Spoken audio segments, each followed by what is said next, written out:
Police ಠಾಣೆಗೆ ಒಂದು ಮಾಹಿತಿ ಬರುತ್ತೆ.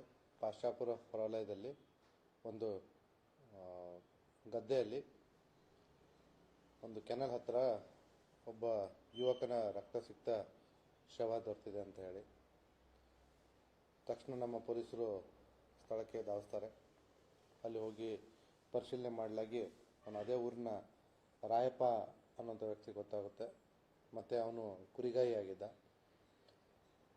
ಈ ವಿಚಾರವಾಗಿ ನಾವು ಸಾಕಷ್ಟು ತನಿಖೆಯನ್ನು ನಡೆಸಿದ್ರು ಕೂಡ ಯಾವುದೇ ಮಾಹಿತಿಗಳು ಲಭ್ಯವಾಗ್ತಾ ಇರಲಿಲ್ಲ. ಈಗಾಗಲೇ ಸ್ಥಳ ಪರಿಶೀಲನೆ ನಡೆಸಿದಾಗ ಆ ಮೃತನಾದಂಥ ವ್ಯಕ್ತಿಯ ಕಣ್ಣಲ್ಲಿ ಖಾರದ ಪುಡಿಯನ್ನು ಹಾಕಿರೋದು ಗೊತ್ತಾಗಿತ್ತು. ಸೊ ಹಾಗಾಗಿ ಆ ಒಂದು ಆ್ಯಂಗಲಲ್ಲಿ ನಾವು ಹಲವು ಆಯಾಮಗಳಿಂದ ತನಿಖೆಯನ್ನು ಮಾಡ್ತಾ ಇದ್ವಿ. ಆದರೂ ಕೂಡ ಯಾವುದೇ ಒಂದು ಸುಳಿವು ಕೂಡ ಸಿಕ್ಕಿರಲಿಲ್ಲ. ಆದರೆ ನಮ್ಮ ಯಮಕನಮರಡಿ ಪೊಲೀಸರು ಛಲಬಿಡದ ತ್ರಿವಿಕ್ರಮನಂತೆ ಸತತವಾಗಿ ಈ ಕೊಲೆಯ ಹಿಂದೆ, ಕೊಲೆಯ ಗುಮಾನಿಯ ಸುತ್ತ ತಮ್ಮ ತನಿಖೆಯನ್ನು ನಡೆಸಿದಾಗ ಕಂಡುಬಂತ ಅಂಶ ಏನಪ್ಪ ಅಂತಂದರೆ, ಈ ಕೊಲೆಯನ್ನು ಸ್ವತಃ ರಾಯಪ್ಪನ ತಮ್ಮನಾಗಿರ್ತಕ್ಕಂಥ ಬಸವರಾಜನೇ ಮಾಡಿರ್ತಕ್ಕಂಥದ್ದು ಅಂತ.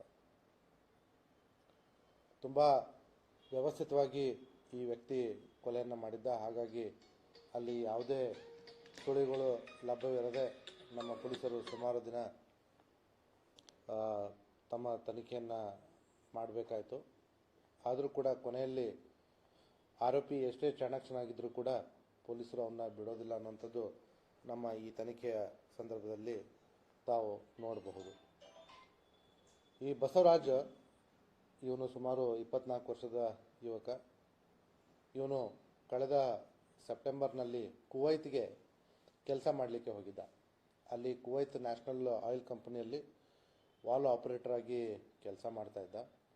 ಆದರೆ ಬೆನ್ನು ನೋವಿದೆ ಅಂದ್ಕೊಂಡು ಕೇವಲ 6 ತಿಂಗಳು ಅಂದರೆ ಮಾರ್ಚ್ನಲ್ಲಿ ಅವನು ವಾಪಸ್ಸು ಬಂದುಬಿಟ್ಟಿದ್ದ.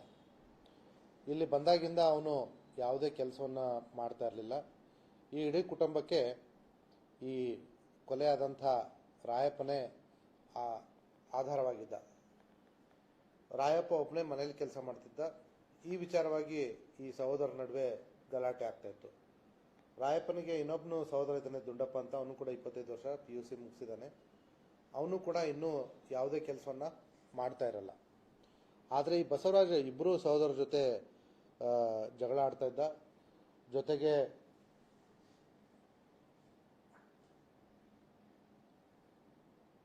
ಈ ಕೆಲಸದ ವಿಚಾರವಾಗಿ ರಾಯಪ್ಪ ಕೂಡ ಅವನಿಗೆ ಬೈತಾ ಇದ್ದ.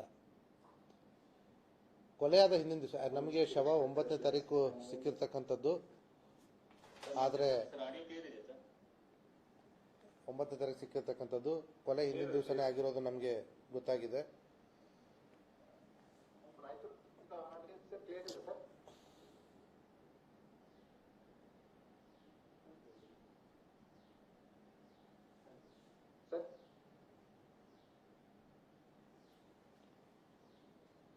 ಕೊಲೆ 8ನೇ ತಾರೀಕು ಆಗಿರ್ತಕ್ಕಂಥದ್ದು.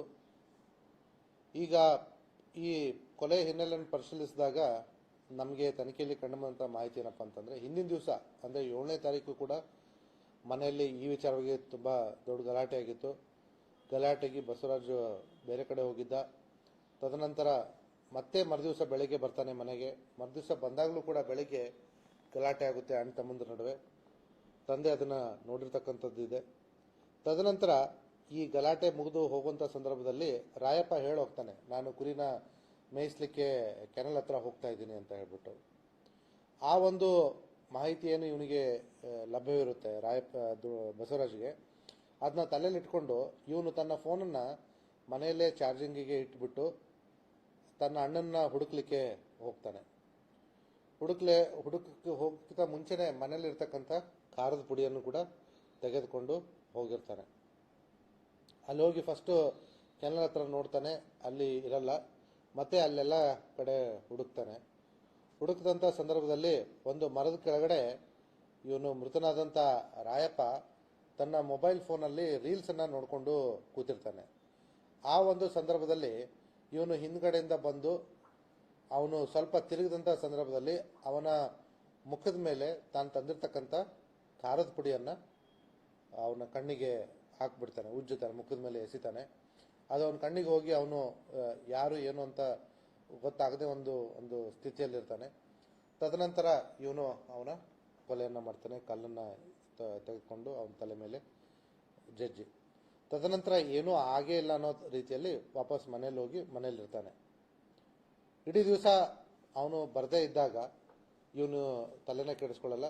ಕೊನೆಗೆ ಸಂಜೆ ಯಾವಾಗ ಇವನು ರಾಯಪ್ಪ ಕುರಿಯನ್ನು ಮೇಯಿಸ್ಲಿಕ್ಕೆ ತಗೊಂಡೋಗಿರ್ತಾನೋ, ಆ ಕುರಿಗಳು ತಾನಾಗಿ ಕೆಲವೊಂದಿಷ್ಟು ಮನೆಗೆ ಹಳ್ಳಿಗೆ ಬರ್ತವೆ.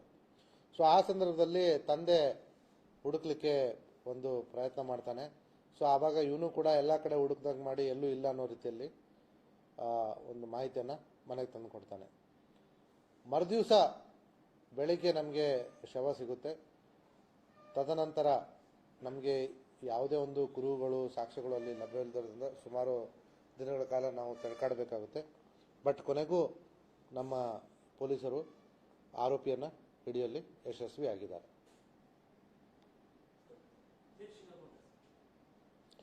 ನಮ್ಮ ತನಿಖಾ ರಹಸ್ಯಗಳನ್ನು ನಾವು ಬಿಟ್ಕೊಡೋದಿಲ್ಲ.